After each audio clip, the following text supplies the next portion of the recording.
Good morning, fungi allies. Hope you're doing well today.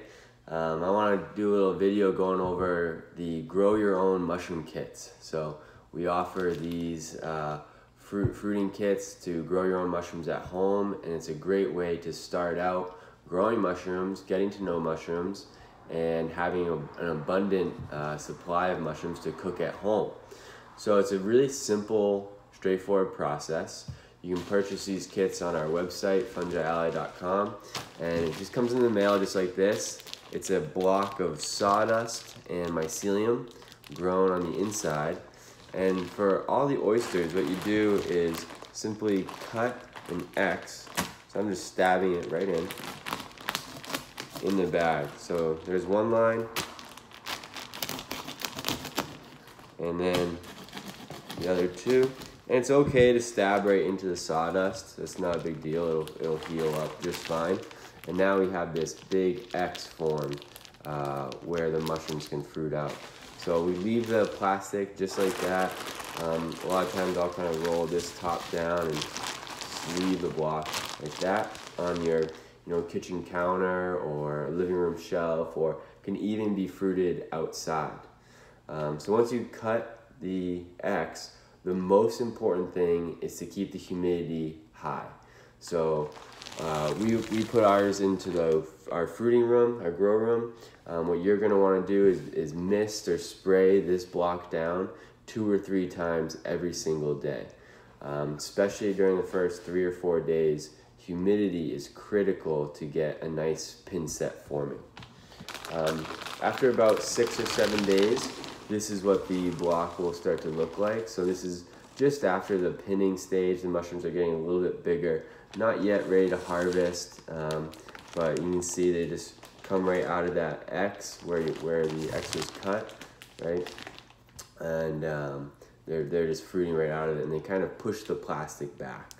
At this stage, you don't have to worry too much about humidity. A mist every, maybe 1 or 2 a day is fine.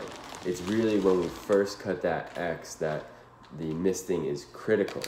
And then another day or two, and this is what we end up with.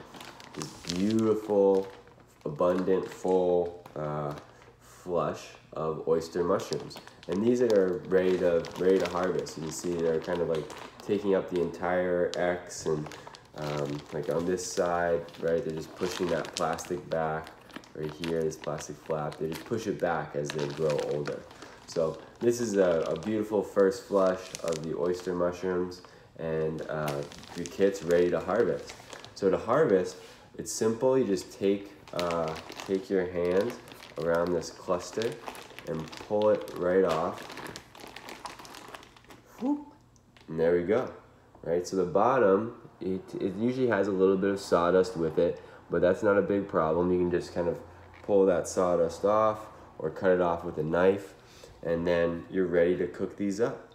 Easy. The block, you can see, right, there's our X right in there. So the mushrooms fruited all from inside of that X. And why they do that? Well, mushrooms breathe in oxygen like people, so they grow towards the oxygen-rich environment. And this mycelium actually sends all of its resources to this one little cluster where the pins are formed.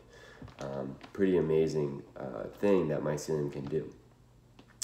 So for a second flush, we just let this block rest just as is, just leave the plastic kind of loosely draped over, just set it aside for 10, 14 days, and then just start misting the block again.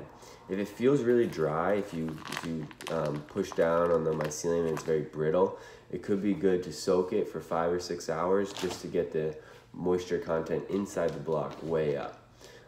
If you do that, you just leave it in the bag, soak it, and then poke a little hole in the bottom to drain the excess water out.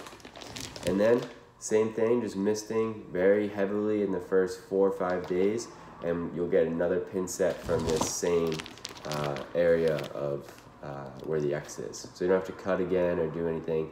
Just start misting again right here, and you'll get mushrooms about they'll start fruiting about 10 days after the first flush is harvested, and maybe ready to harvest, 15, 20 days after. So that's how to use our grow kits. When you're done, you can simply compost these, or if they still look pretty clean, you can use it as spawn. So you can inoculate things like straw or cardboard or coffee grounds. You could use this material to inoculate that stuff.